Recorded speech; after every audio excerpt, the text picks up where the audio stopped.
Hello, Windshield1 bringing you high-definition recording of Battlefield 3 multiplayer gameplay. This time the game mode's Rush, and I'm going to show you just a couple, about 3 or 4 clips of how you can do good at this game, even if your team is subpar. You can still be the kind of the Call of Duty winner. I don't think we win this match, but I mean on your own individual scale. You can still win at this game if you know how to play it smart, even if your team doesn't want to use teamwork with you, or in this case I have no squad for some reason. I don't know if that was my stupidity not choosing one, but I'm pretty sure I had tried to. But I have some Motar gameplay here too. I'm playing the support class, which is my favorite class so far. Very versatile class. I like the weapons you can use. I'm using the M27 here with a silencer, a grip, and holographic sight. And I like this gun because it's got 46 bullets in the clip, and pretty low recoil with the grip on it. It's manageable, and you can put quite a few people down without having to reload all the time.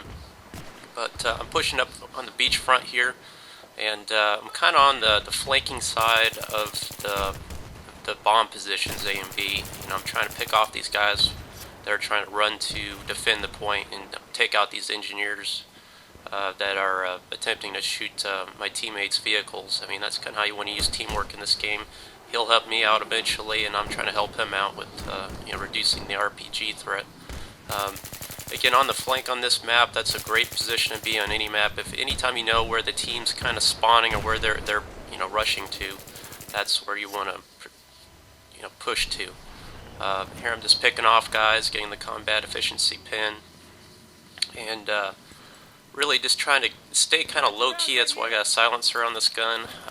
In this game, it sounds so good. If you don't have a silencer on the gun, you'll hear the sound of a gunfire, from across the map, and that'll allow you to kind of get an idea of where somebody's coming from. But with a silencer, obviously, that reduces that. So I'm just picking off guys, and try to spot people as much as you can with the select button. That really helps out your teammates and people in vehicles as well. And finally I get put down here. But if it worked once, chances are it'll work at least one more time. So I reposition myself here with a boat landing and push onto that area again, and I continue that onslaught for at least one more attempt before we eventually do bomb the sites and push on. Now, for those of you that are not familiar with the Rush game mode or Battlefield, it's basically just kind of like sabotage or something like that from Call of Duty. There's 2 bomb sites that you need to bomb, and once you do that, what's neat about this game is that once you do that, you unlock the next sequential portion of the map. So you push on into another section of the map. So these maps just kind of grow as you successfully bomb those 2 sites. And as a defender, since the other team's defending these 2 positions, if they successfully kill us, I think 100 times, they win the match. So it's their objective to put us down as quick as possible. But deaths do not count on our side. Like if we get 100 kills on our side, it doesn't make any difference since we're the attacking team. Our only objective is to bomb the sites. You can see there, push again to that bunker, took out a couple guys with a knife, and close combat, and now I kind of know where I'm at. And right here, I don't think this is probably the wisest decision. You should never fire on somebody unless you're sure you can put them down, because I just get a little piece of that guy, and I get a little piece of this guy, so now I got 2 guys' attention. They know where I'm at, and now I'm kind of in trouble. Oh, and then I get lucky, kill right here on my flank. But thankfully, again, my teammate here rolls up in this big old armored vehicle, and he takes care of the mess. I get some points for the assist, and he puts him down. But then he kind of screws me here in a second. I'm pushing on in and trying to get one more kill, and then he basically drives his vehicle right up behind me and blocks me, and I'm just basically plastered up against the vehicle, which you'll see here momentarily. So that was a little frustrating, but that's just in the nature of teamwork sometimes. I'm sure he didn't do it intentionally. So right now I'm doing pretty good in this match. Of course, cut down the clips a little bit so you don't see so much of this footage right here. That's kind of annoying. You're waiting to respawn, but you get used to it. The next series of clips here, basically I'm gonna pull out the mortar. It's not an attachment on the gun. It's basically like a perk, if you want to call it that. It allows you to deploy a little mortar weapon and set it up here on the roof, and this is just a lot of fun. I'm not sure if it's fun for you guys to watch, but trying to do it when you're playing it, it is a lot of fun and it's rewarding. You basically have this little map here, and this is the view of the battlefield. And what's critical to this being successful, see right there, just get a kill. What's critical to this being successful is obviously that your teammates spot opposing players or vehicles, anything. Anytime they see it with the select button and they spot it, I will see it on my map right here, and then I can bring down a rain of terror here with either a grenade round or a smoke grenade. So I can lay down suppressive fire, or I can lay down suppressive smoke, allow my team to push up through the smoke to an objective area.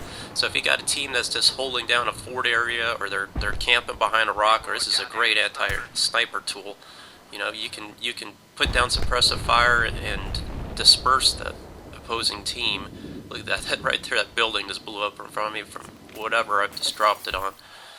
So I'm blowing up buildings, laying down suppressive fire. And even though it's not overpowered by any means, it's not like if you get this round within 10 feet of somebody, is just going to kill them instantly. I mean, you pretty much have to drop it directly on them, and even then sometimes I see that it doesn't necessarily get a kill, but you always get a lot of assists. Right there, I get an assist, and I got a kill on another guy. But I get a lot of assists with the mortar ability here, and that's really helpful with teammates trying to push up through, and when you're trying to deal with a team that's aggressively fortified in a position. Another thing about this weapon is it takes a little patience to get used to, but you're not going to get. I mean, at this point in the game, I've pretty much stopped being the star player, and I've turned into a supporting role only. So you're not going to get a ton of points. You're not going to be the hero of the game, but you make a huge difference in your team's ability to progress, and that's what Battlefield's about. I mean, you don't need to be the single god player all the time, but doing choosing into a support role like this, and helping your teammates really get to be a big improvement in your teammates' ability to push forward. But again, it's the other teammates that really need to be aware of this support class now that I'm playing, and really spot people. And I constantly try to prompt people to spot anything they see. I don't care where it's at, because that has a heck of a range on Mortar Strike. But it's useless unless I can see that triangle on the map, so I can coordinate the mortar drop. So here I pushed up a little bit closer so I can get a little better range on it, a little more movement. You can see how I turn the mortar. It has limited range and movement, so sometimes you have to redeploy it and change your angle, because it only has probably, I think, about a 40-degree angle here that you can shoot within. So sometimes you have to move it around a little bit. And I eventually push up into this blowing up, I think it's an oil refinery right here, but I see this tank right here, so I know I want to get some cover here. Obviously you want to be in cover with this mortar strike, because you're just sniper bait all day long, and you're pretty much defenseless at short range. And right now I know those tanks right here, and as you can see, it restricts me from shooting too close, but I see him moving on up, and I know the general area where he's at, so I just start laying it down here. In the mortar, I've taken out vehicles a lot with the mortar strike. If anything, it will disable them first, and then once they're stuck there, you'll see that the troops bail out of it. And I mean, let me tell you, they're running quick.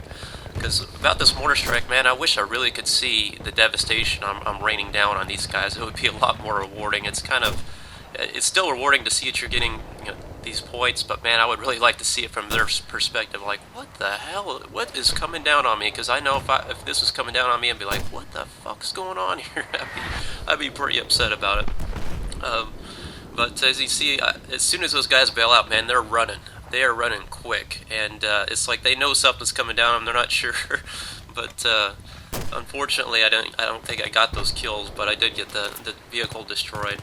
And now what I'm doing here is I know, kind of generally where these people are. I'm trying to bombard on corners. I'm trying to, you kind of have to have a little bit of map awareness, because you obviously can't see other than the map, but you have to know what areas are covered and not covered.